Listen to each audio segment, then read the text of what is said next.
So I want to start with just a couple of things that I made observations about on the most recent test. That these are like Algebra 2 skills that need some re-emphasis. So let's take a look at this first question. It says to reduce. How many of us think we can do this? No. Why did so many of us do this on the test?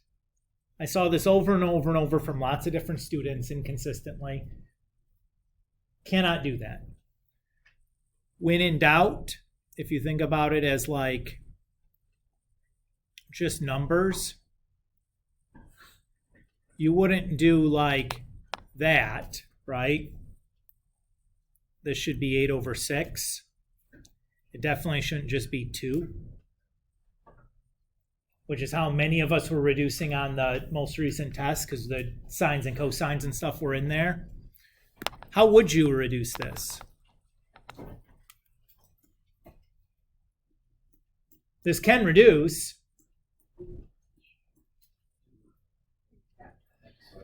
Yeah, we have to factor an x from the numerator. And now that it's written as a multiplication problem, now the x's can reduce. So our answer should just be y plus 1 over y. Okay? So again, should be something that we're familiar with from last year in our Algebra 2 class. I don't mind refreshing on this stuff, but ideally this are the kinds of questions that would have come up earlier. How do we solve xy equals x?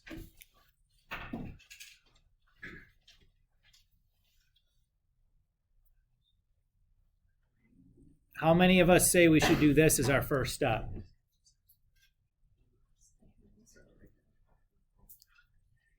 Doing this, you're going to lose solutions that are probably unrecoverable. You do that, you get y equals 1, right? But look at that equation. Clearly, if x is equal to 0, then the two sides would be equal as well, right? Everybody see that? Is there any way after I've divided by x to get that solution? No, man. What should you have done to solve this?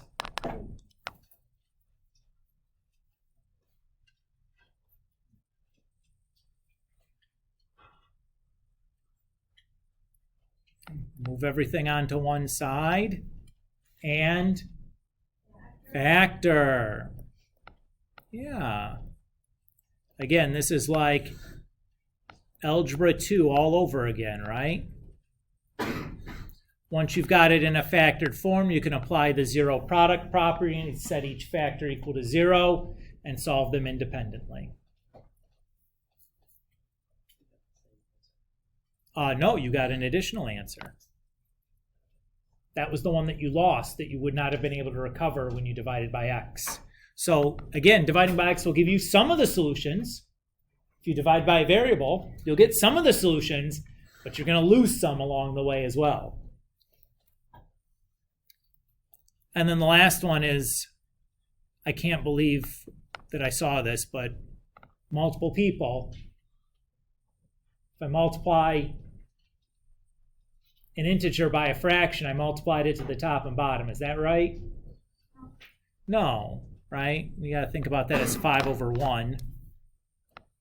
And we multiply tops together and bottoms together, right? Do we need a common denominator to multiply?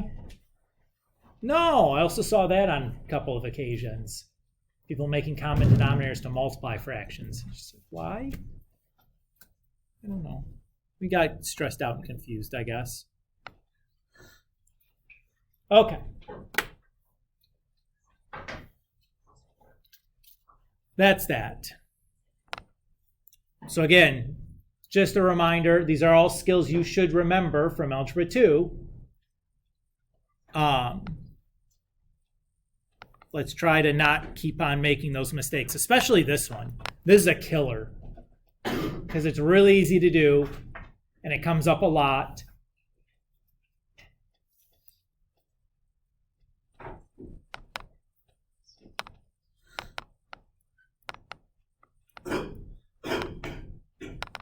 All right. Today we're going to start talking about chapter 6. So chapter 6 is about sum and difference identities. So we're going to prove and derive all these identities that we're going to look at today. The only one that's a real bugger is getting the first one. After we've gotten the first one, we can kind of get all the rest of them pretty easily.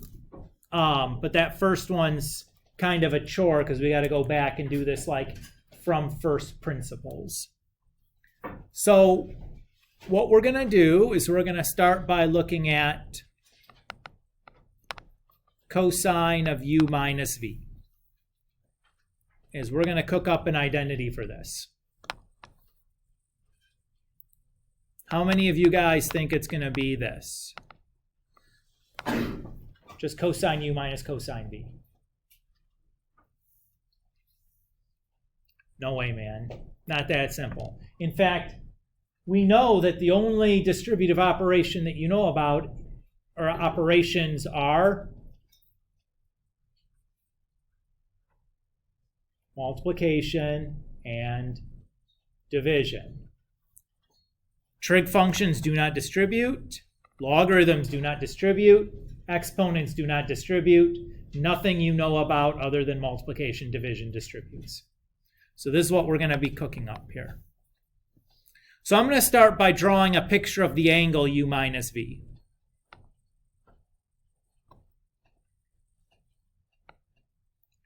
So let's just do one of these guys.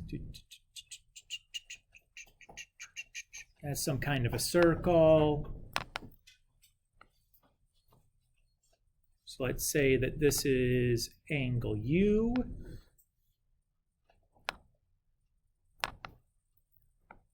And let's say that this is angle v.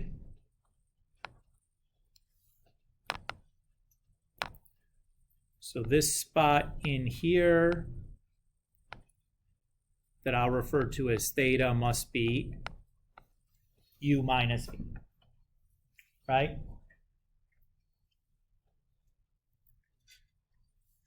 Everybody happy with that?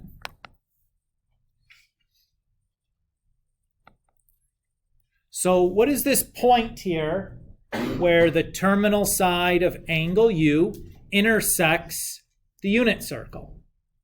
What is the coordinates of that point? I'm going to refer to this point as point A. But what are the coordinates here? Where the terminal side of angle u intersects the unit circle.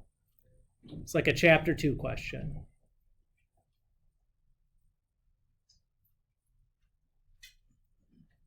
Kind of concerning. Cosine u comma sine u, right? All the points along the unit circle are just cosine theta comma sine theta, where theta is the term, or is theta is just the angle formed whose terminal side intersects the point or whatever. All right, redemption time. What's this green point that I'll refer to as angle, or as point B? Cosine v sine v, yeah.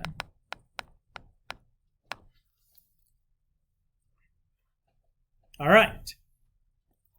So what I'm going to do now is I'm going to redraw that angle so that it's in that angle u minus v, so that it's in standard position.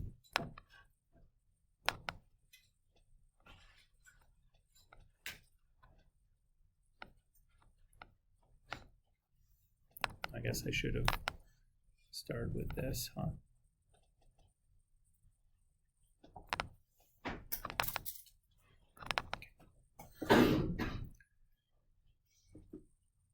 So I'm going to call this point A prime and this point B prime.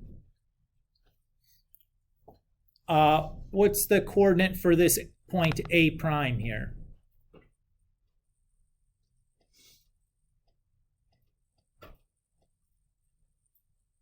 Oh, come on, guys. Not A, though. What's the angle name? Theta, right? But yes, right idea. And again, theta is just that u minus v that we drew earlier, right? I've just taken that angle and translated it so that it's in the standard position. What's the coordinate for B prime?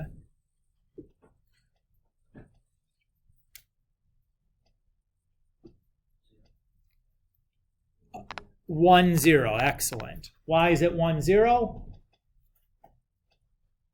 It's on the unit circle, right? Everybody's cool with what I've done there, yes? Okay. So,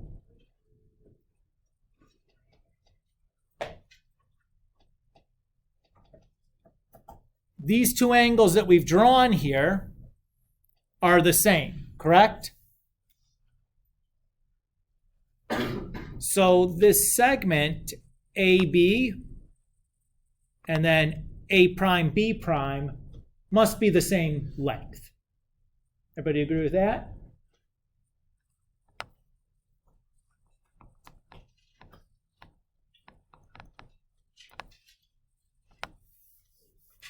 How do I calculate the length of a segment given 2 points? Distance formula. Excellent. So if I apply the distance formula for AB, I'm going to, that means B is like my x2, y2, and A is like my x1, y1, right? So I'm going to have cosine V minus cosine U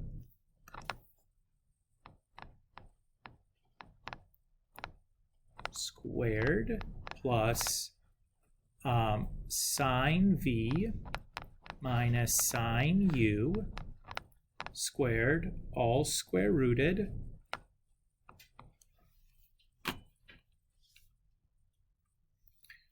and then I'm going to do the same thing on the other side. Again, I'm going to have the B prime be like my x2, y2, and A prime be like my x1, or I'm sorry, my x1, y1. So here I'm going to have cosine theta minus 1 plus sine theta minus 0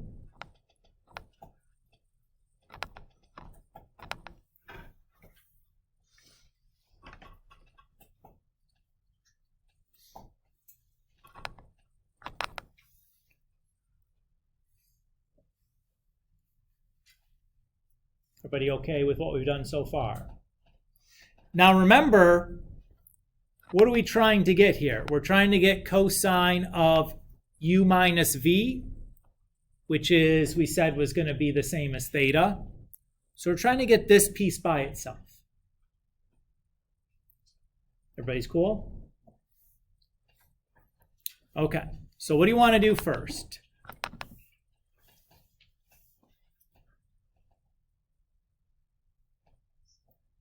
What was that? Square root, what do you mean? No, you can't distribute square roots. Remember, the only thing that distributes is multiplication and division.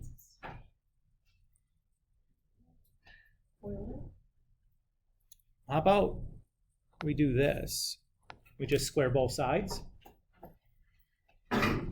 Foiling it wouldn't be a bad idea. We're going to have to do that eventually. But let's cancel the square roots first. And then we'll go ahead and foil.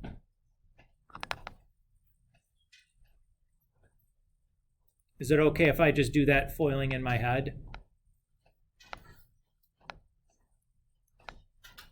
You didn't answer me, so I'll assume that it was.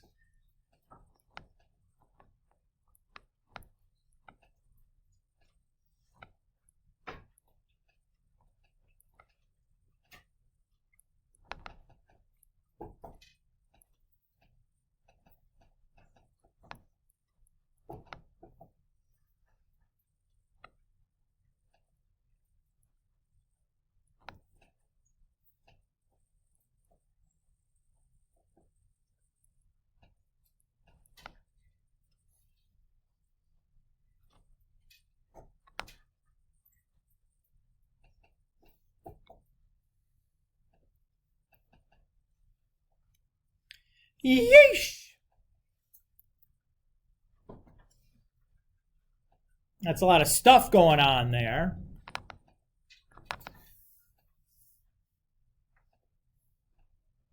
But I also see some good stuff going on. Does anybody see any good stuff going on there?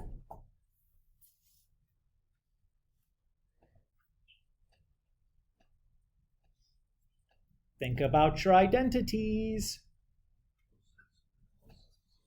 Yeah, I have a cosine squared v and a sine squared v. What do those turn into? 1. I have a cosine squared u and a sine squared u. What do those turn into? 1. Let's make that a 2 then, right? That's all we can do on the left-hand side. So I'll just recopy the rest of that.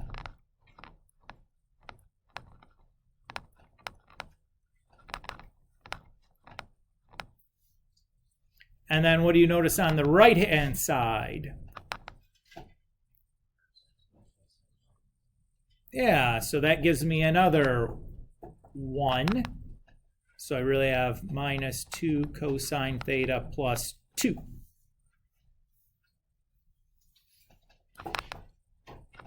That's starting to look a little better. What else do you notice?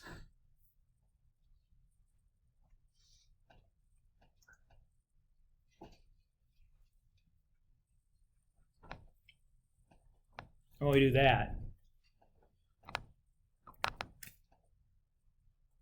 Seems like a good idea, right? We're trying to get cosine theta by itself. Then what? I'll just divide by negative 2.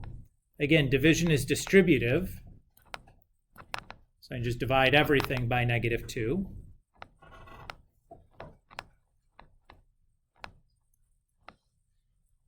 Oops.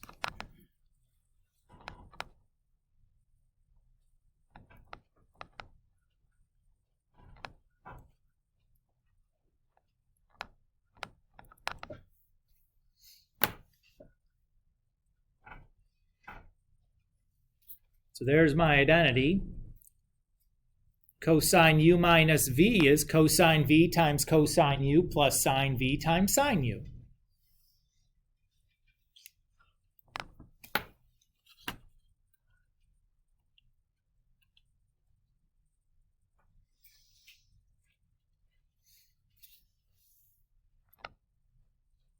Well, the natural next step would be to do cosine of u plus v.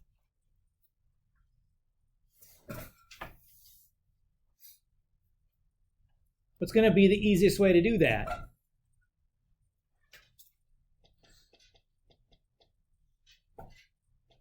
Oh, nobody sees it? It's very sneaky, but makes it very easy.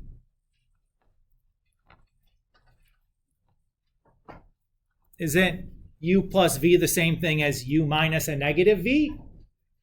Now that I've written it like that, I can just apply the identity above. So I'm going to have, cosine of negative v cosine u plus sine negative v sine u.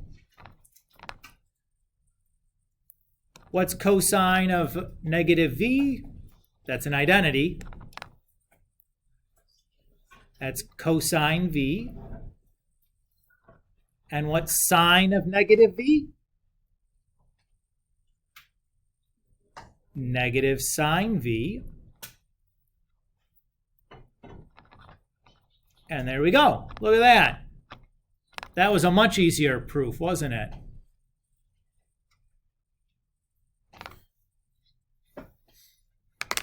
Now, typically, the way that we write these identities is we write both of those two identities in the same line.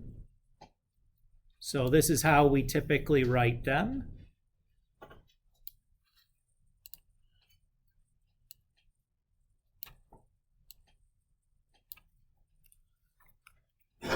So write them with a plus or minus.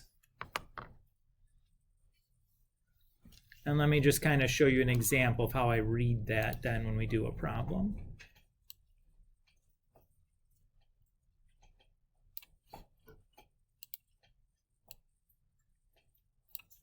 So one thing that we can use these new identities for is to rewrite or to find the exact values of things that are not on the unit circle. So let's say we want to find the exact value of cosine 75. The first thing I want to do is rewrite 75 as like a u minus v or a u plus v, where u and v are angles on the unit circle. So how can I rewrite 75 as the sum of two unit circle angles or the difference of two unit circle angles? It doesn't really matter. Sum is probably easier. What two unit circle angles add to give us 75? 30 and 45, right? So there's my u and there's my v. So cosine of 75 is equal to cosine of 30 plus 45. So now if I go and I use my identity, cosine of u plus v is cosine u times cosine v minus sine u sine v. When I have an identity like this where the plus or minuses are in there, I read like the top set of symbols all as one identity and the bottom set of symbols as another identity. So that's kind of what I'm doing. So I have cosine 30 times cosine 45 minus sine 30 sine 45. So if I go to the unit circle, cosine of 30 is square root 3 over 2. Cosine of 45 is root 2 over 2. Sine 30 is 1/2. And sine 45 is root 2 over 2, which gives me square root 6 over 4 minus square root 2 over 4. So how do I write that? Is that, well, they have a common denominator, right? So I guess I can do this. And then what does that turn into? That turns into what? The square root of 4 over 4, right? Wrong! Radicals don't distribute, right? The square root of a minus b does not equal the square root of a minus the square root of b. I can't combine those. They're not like terms. There's nothing better to do. That's the end of the road. Everybody's cool? Very tempting to want to think you can distribute those and just subtract the stuff underneath the radicals together. You cannot. Again, probably remember that now from last year in Algebra 2, but needing a reminder is okay.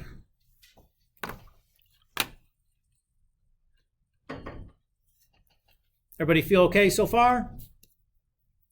All right. Well, I guess the next one would be, what if I want to do like sine of u plus v?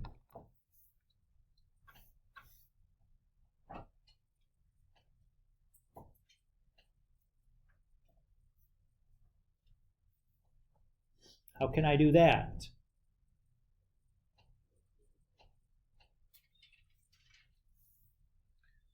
Well, here's the trick.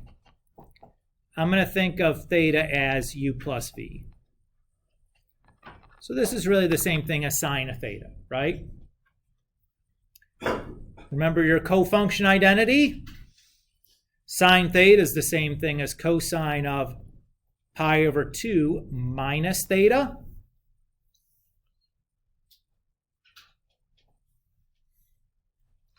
So that's going to be cosine of pi over 2 minus u plus v, or cosine of pi over 2 minus u minus v. Everybody's okay with that? Now I have three things subtracted. What I'm going to do is I'm going to loop those two together and think of that as like my u, and use my angle difference formula for cosine. So cosine of u times cosine of v plus sine of u times sine of v. And I can see that this was a clever thing to do because cosine of pi over 2 minus u is a cofunction identity. That's the same thing as sine u.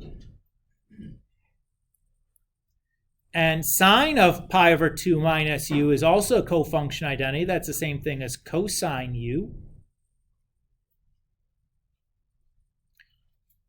And so we're at now our identity for sine of u plus v.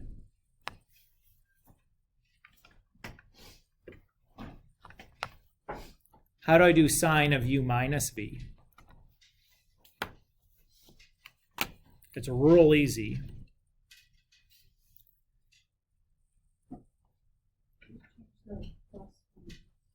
Yeah, I'm just going to think of this as u plus a negative v, and then just use the identity above.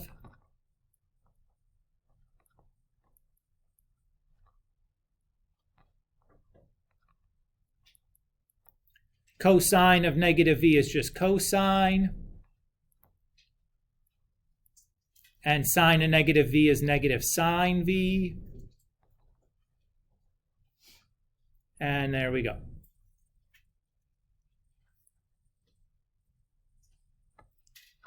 Again, we usually write these two together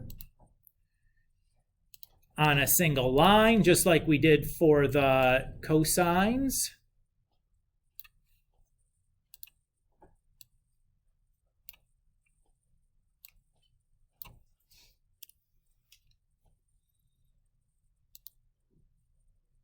Let's look at a quick example while we're at it. We'll do this one, or the one this time we'll do with radians, because, oh Lord, fractions, and that always throws me for a loop. Come on, guys, it's just fractions. It's okay. All right. So just like before, I want to find a way to write u plus v as 5 pi over 12. Now think back to the radians in your unit circle. What are the denominators of the fractions in our unit circle? 2, 3, 4, and 6. Okay? What two denominators are going to add up to need a common denominator of 12?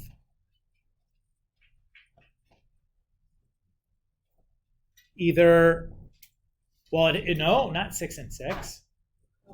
Those have common denominators, right? There's only one option that's going to add up to need a common denominator of 12. 3 and 4. Everybody agree with that? So it's going to be something over 3 plus something over 4. Everybody agree with that?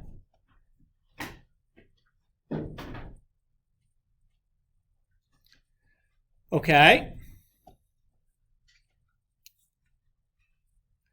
So let's think about that.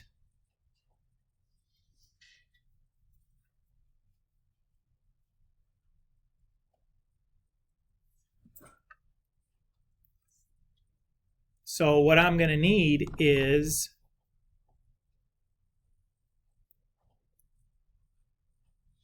like 3 over 12 plus 5 or 4 over 12. That would get me to something that'll reduce down to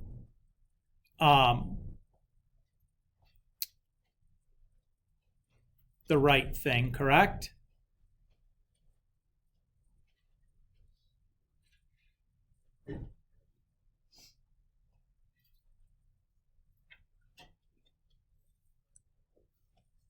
But that won't work because those aren't going to add up to be the right thing. I think I'm going to have to subtract, don't you? So what two things can subtract to give me 5, but it'll also reduce the 12?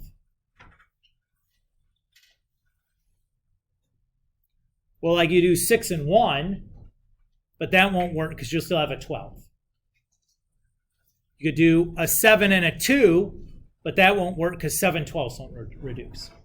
You do 8 and 3. Yeah, that's good.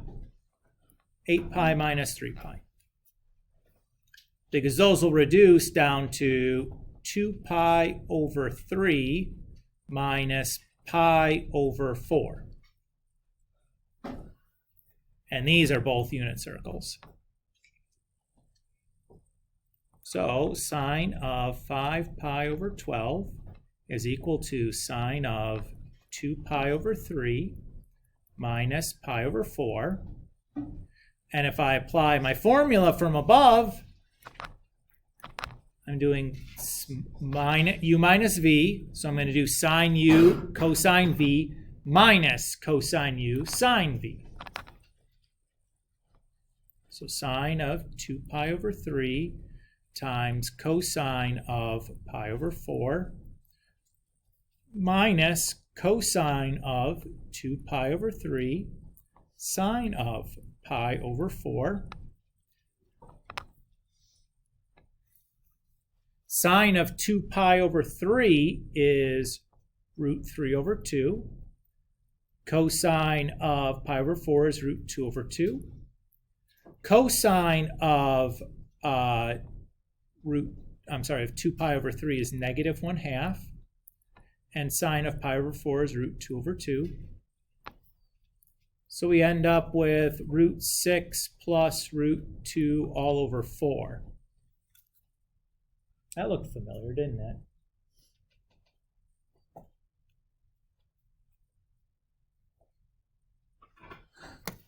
Is it always that answer, Mr. Kulik?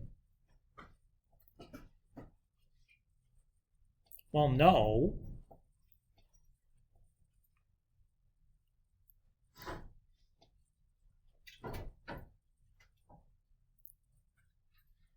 Yeah, that needs some working. There's a typo there. Anyways, all right.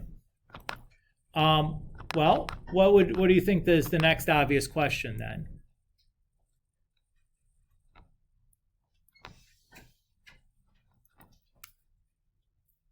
Right? We'd want to do these ones. How would I do that? What's tangent identity? Sine over cosine, right?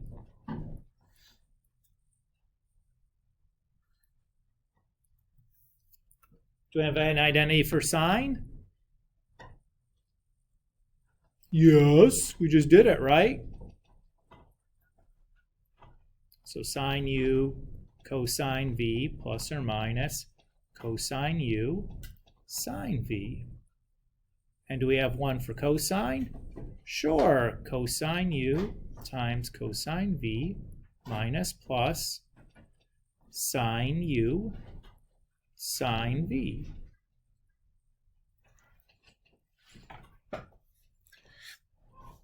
Now, can we do better than this?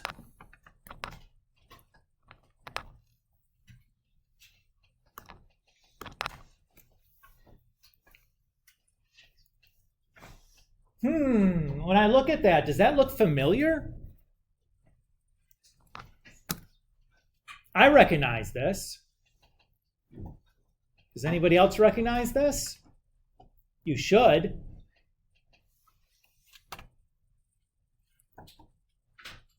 Go back to the Chapter 5 problems. Take a look at number 57. Chanel? Certainly. Isn't the left-hand side exactly what we just wrote down? Mine, other than like it's only one of the two. Right? You guys see that? We did this already. That's swell. I love when I've done a problem already before I even knew it was going to be an important problem. It's pretty cool. So I can just go ahead and use my result there to say that this is going to be tan u plus minus tan v over 1 minus plus tan u times tan v.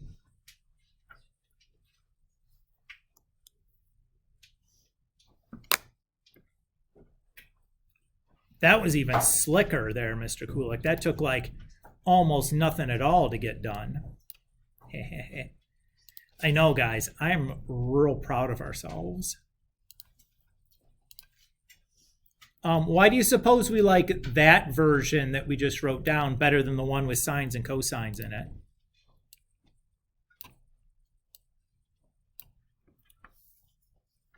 Typically, if we write a formula for tangent, we want the formula to just have tangents in it, right? That's all.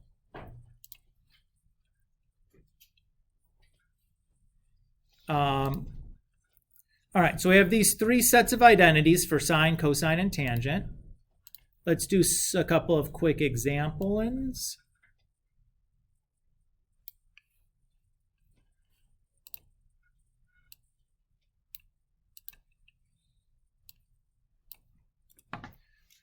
So this says, write each of the following expressions as a single trigonometric expression.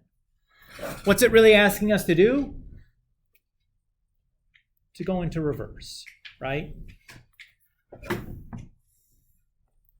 So if I look at this one, this is like sine u times cosine v minus cosine u sine v.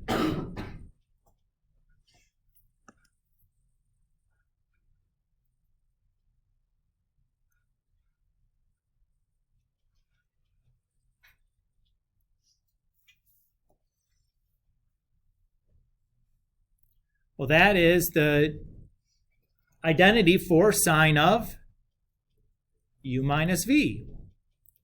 So this is just going to be sine of 47 minus 23, or just sine 24. Done.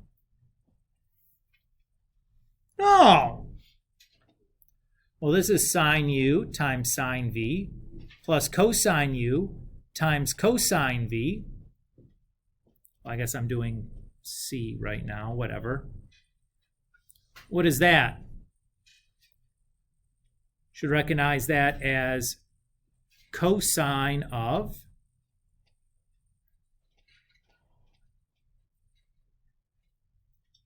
but remember the cosines are first.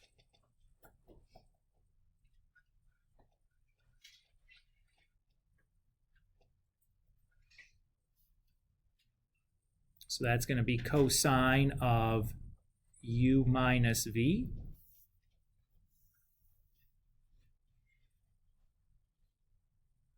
So that's going to be cosine of 3 pi over 7 minus pi over 5. To subtract those two fractions, what do we have to have? Common denominator. What would the common denominator be? 35. So it's going to be like 15 pi over 35 minus 7 pi over 35. So that should give me cosine of 8 pi over 35.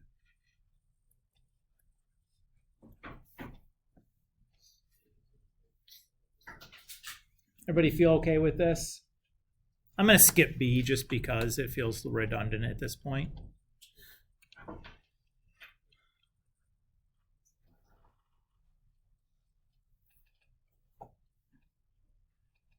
Okay, so we can use the identities to like evaluate something exactly. We can use these identities to go backwards and compress these things down into a single trig function.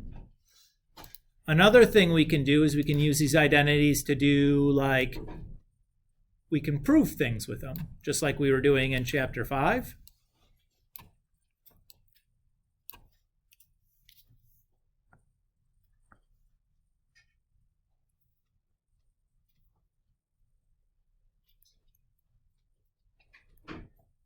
Hopefully nobody's surprised that I want to start with the left-hand side where I have access to my sum and difference identities that we've just created here. Okay, so if I use that, that's going to be cosine u times cosine v. And then it's the opposite sign for cosine, so it's plus sine u times sine v. If I go to the unit circle, what's cosine of pi over 2?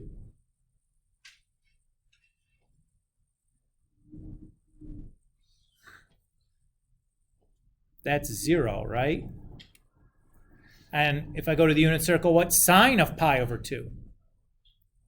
That's 1. So I have 0 plus sine x, which is just sine x, which is exactly what we're supposed to be getting. Well, that was swell. No big deal there.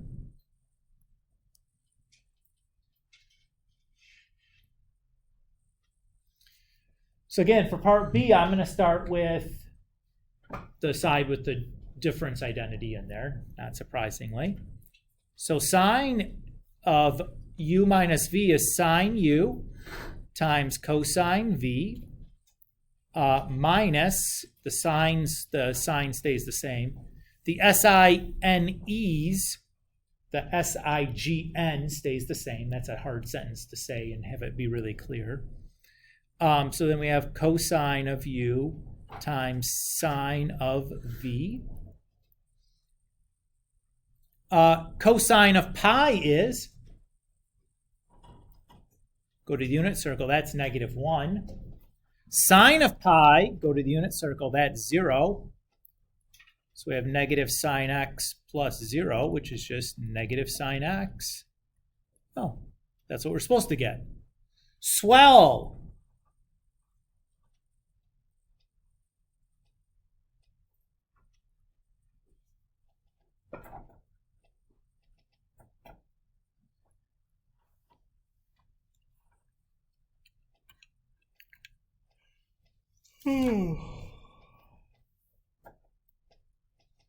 All right, next one. Cosine 3x plus cosine x has to equal 2 cosine 2x times cosine x. I'm going to start on the left-hand side because I have the bigger coefficient there.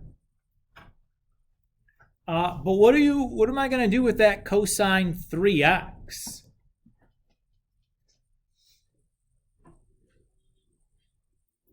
I'm going to write it as 2x plus x.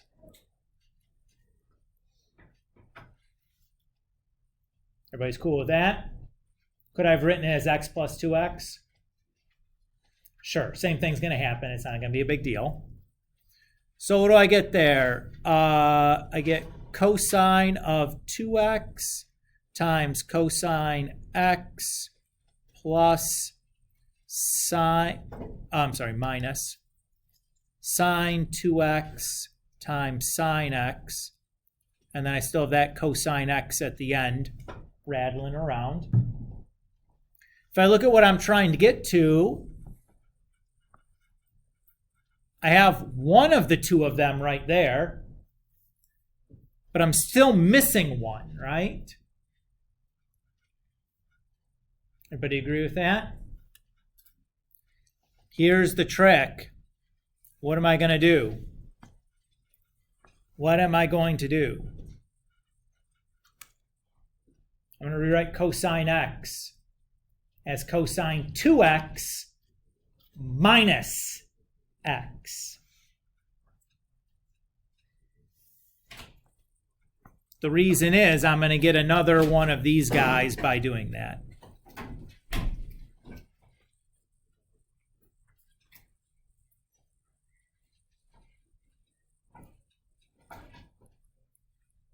So I have that first thing. I didn't do anything to that. And then I have a minus sine 2x sine x. And then cosine 2x minus x is going to be cosine 2x times cosine x. Yay, there's the other one of those that I needed. And it's going to be plus sine 2x sine x. Righteous, dude.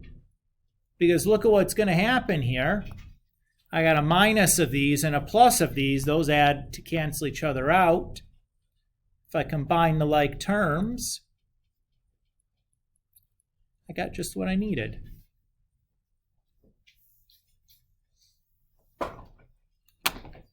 Right on, my dude. Right on.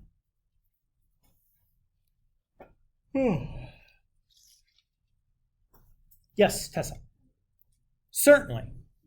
Yep. All right. So for these angle sum and differences, there's one special case that we're often going to be interested in. And it's going to be what we would call like a double angle case. So like sine 2u, we recognize as just a special case of angle sum where just u plus u. So that's going to be sine of u times cosine of v, which in this case is also a u, plus sine of u times cosine of v, which in this case is also a u, which just gives us 2 sine u cosine u. So that's an identity. Again, recognize that this is just a special case of the angle sum formula where the two angles are the same angle. I could do this same manipulation for cosine and tangent. I'm going to skip writing those out and just dump in the identities.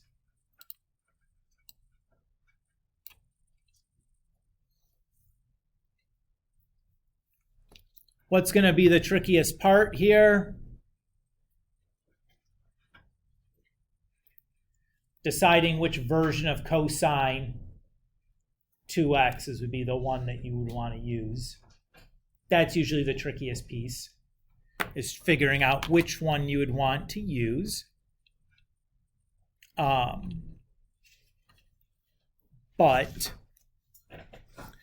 we'll see some examples later on in section 3 when we do a lot of identities, or identity proof in there. But the short answer is like any of them is going to get you to the right answer. It's a question of like which one would be the best one. So it doesn't take you like 8 steps when it could have taken you 3 or something like that. You know what I mean?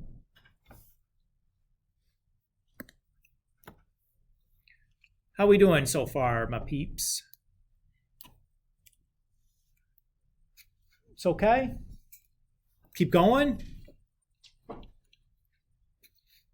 you rather finish early and cram it down your throat today, or like waste some time today and just meet this out till Friday?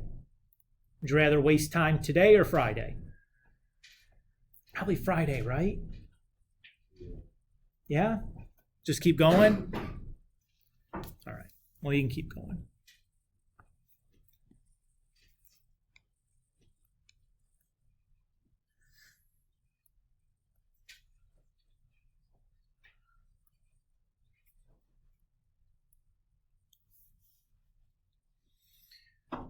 Okay. So the power reducing identities. It's simply a way to go from like sine squared u to something else. So we know that this is already 1 minus cosine squared, right? But how else could we write this? Well, if we look up here, we know this is true.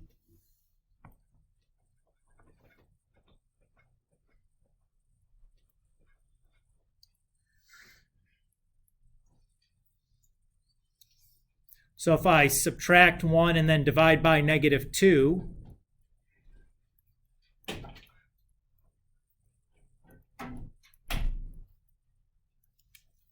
I get to that. I could do a similar exercise for cosine and for tangent. We're going to skip actually doing that, though. I'm just going to throw in these identities. Again, just recognize that these are ostensibly the double angle identity for cosine, just rearranged, and then the tangent is like just the or the power reducing for sine over the power reducing for cosine, and then a little bit of reducing happens. It's not a big deal. What we can do, though, is we can use these to, again, evaluate things on, or find exact values for angles. So let's just throw up a couple of examples.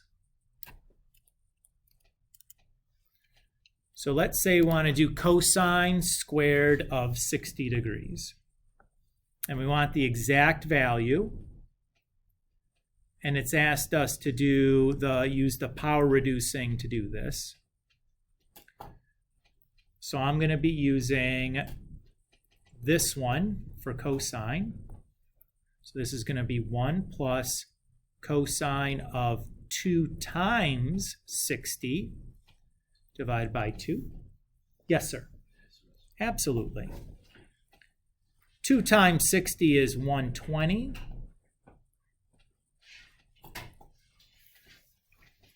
If I go to my unit circle, cosine of 120 is -1/2.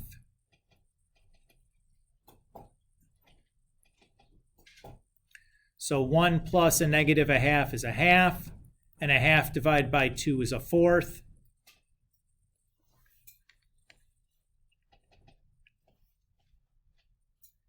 Everybody cool there?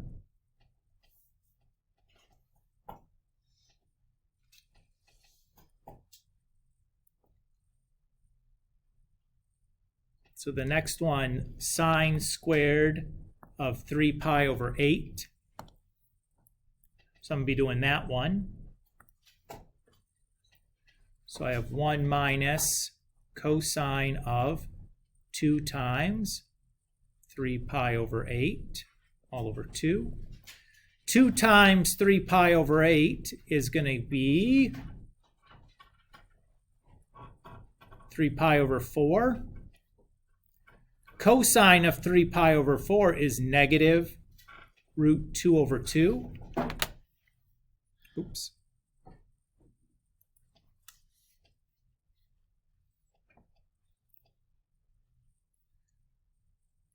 So negative of a negative is positive. And then to simplify this complex fraction, I'm going to just multiply the top and bottom by 2 over 1.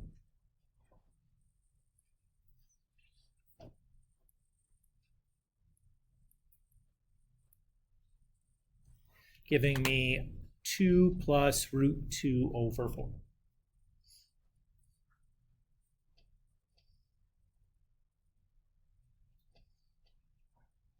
Everybody happy there?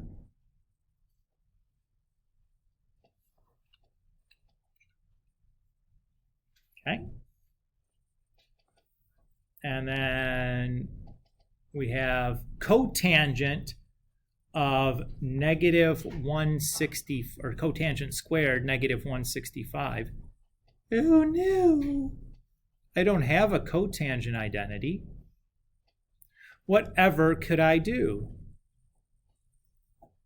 Well, I know that cotangent squared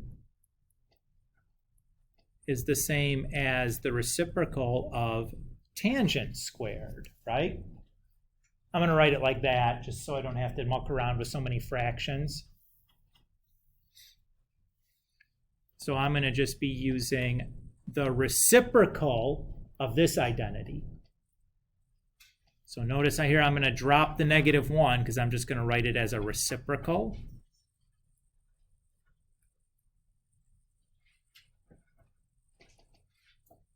That's why I'm flipping the fraction in the tangent identity. Everybody cool there?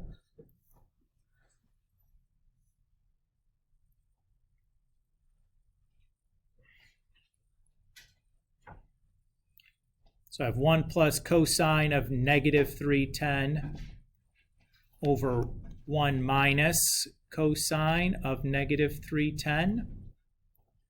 And I know cosine of -310 is the same thing as cosine of +310. So I can just kind of drop that out of there. That's an identity, right? Cosine of -u is equal to cosine u. That's why I dropped the negative sign. I go to the unit circle. 310 is a unit circle angle. It's √3 over 2.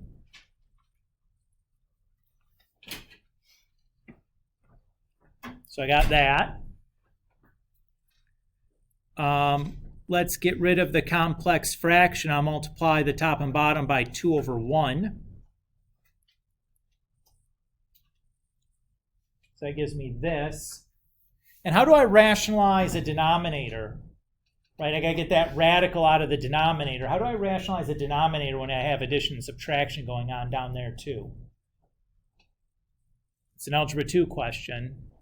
Ideally, you remember this. Braden. Yeah, so that's called the conjugate. So I'm going to use the same thing as the denominator, just with the opposite sign in there. So when I multiply the denominator out, that's just the difference of 2 squares. So that's like 2 squared minus square root 3 squared. Top, though, I have to FOIL that out. So when I do that, I get that. So up top, I have 7 plus 2 root 3 over 7. Oh my goodness, not 7, 1. Right? 4 minus 3 is 1. Jeepers creepers. So I can just write that as no fraction at all.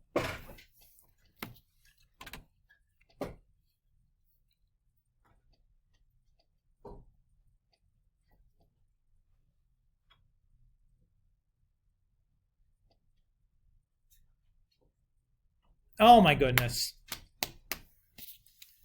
Oopsie, oopsie, oopsie, little oopsie.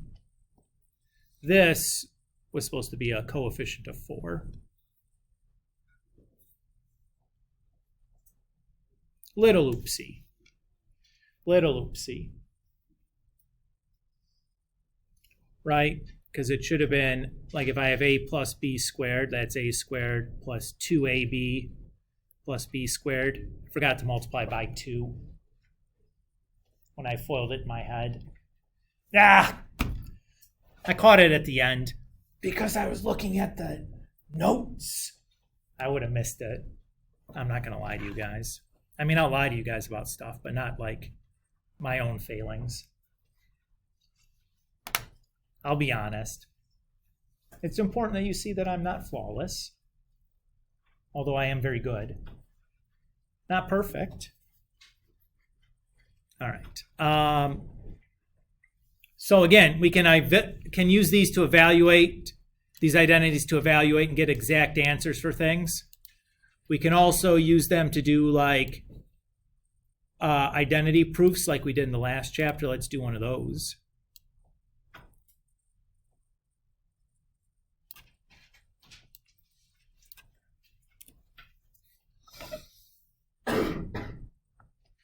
So it says use the power reducing identities to prove yada, yada, yada. I'm going to choose to work on the left-hand side.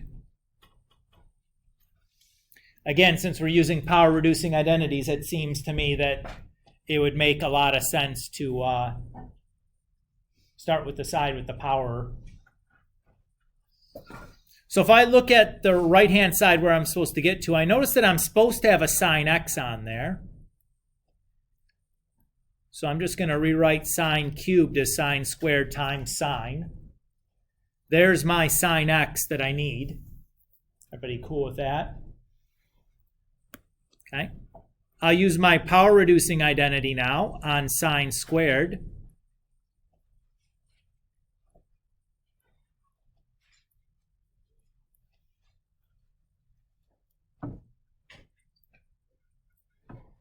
Everybody happy there? And now when I see this, what I see is really three things multiplied together. I see 1 minus cosine 2x, I see a sine x, and I see a 1/2. Everybody agree? Since all that is just multiplication, I can write that in order, any order I want. So the order I want to write it is the 1/2 times sine x times 1 minus cosine 2x. And then I'm all done. Oh, Mr. Kulik. It was a pretty easy one, guys. You were pretty scared when you saw it initially. You're like, oh no. But it's okay. Some of them will be hard. Sometimes they might not be, though.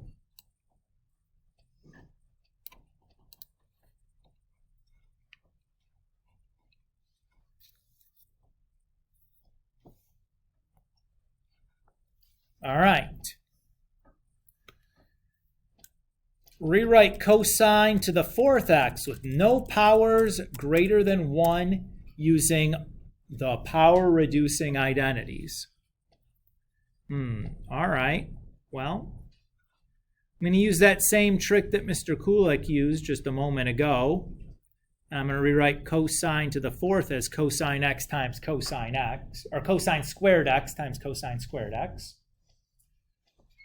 So if I power reduce those, I'm going to have 1 plus cosine 2x over 2 times 1 plus cosine 2x over 2. Cool with that?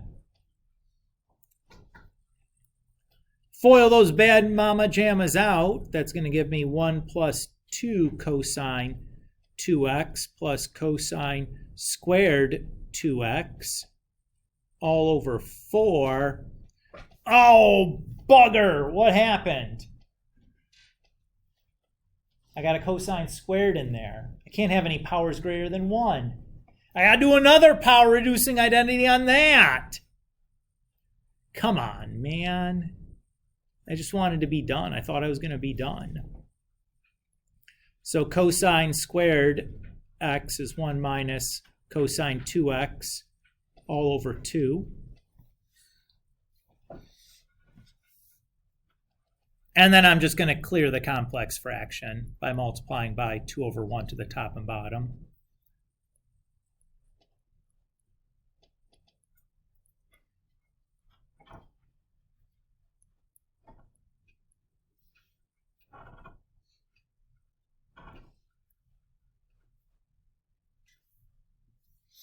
And I notice I have some like terms here. So might as well collect them together. Ugh. And I have a like term here. So I'll collect those together.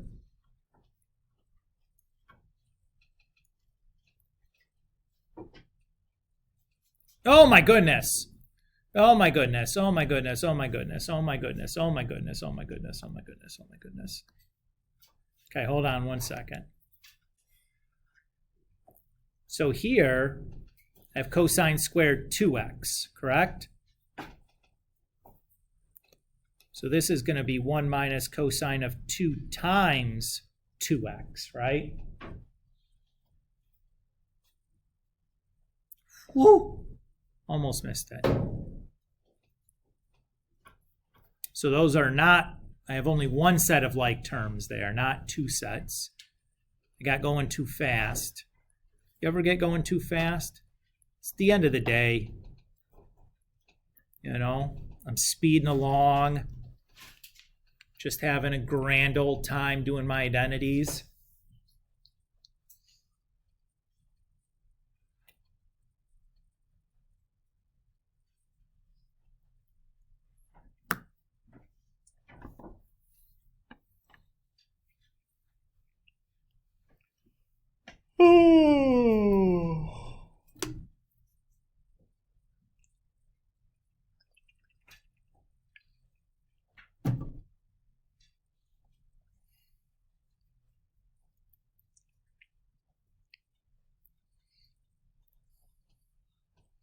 What do you think? Keep going? Probably stop here, right? There's only 10 minutes left. Not even 10 minutes. I think we're actually 9 minutes. Feels like a good time to stop. We'll stop here. That was the end of a section anyways, right? Cool.